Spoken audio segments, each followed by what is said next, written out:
Well, look, there are so many things happening around us that it is difficult to comprehend their significance in a way that very busy people understand. You've got the coronation, you've got the voice, and you've got the abuse of prosecutorial discretion in relation to David Trump, and of course the seemingly never-ending damaging nonsense about climate change evidenced in what I've already said to you about the budget tonight. Well, time to bring in the man for all issues, Professor David Flint. I have invaded his space a little.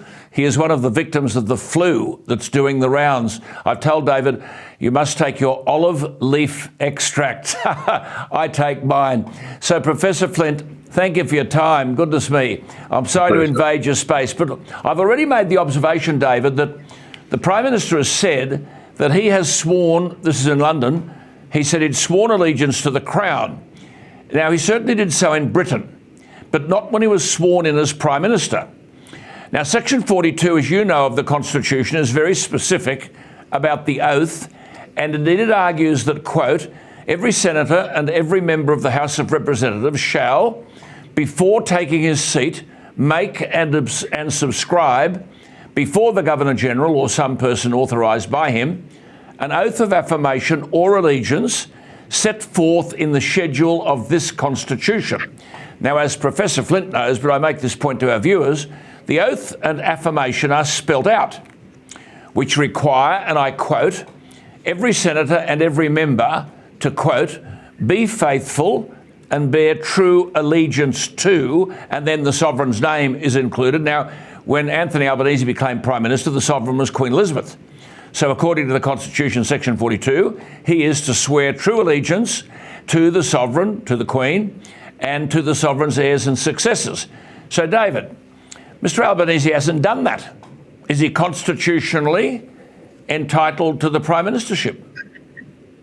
Well, he swore the appropriate oath when he took his seat as a member of the House of Representatives. The Constitution doesn't make any requirement as to when you're appointed a minister.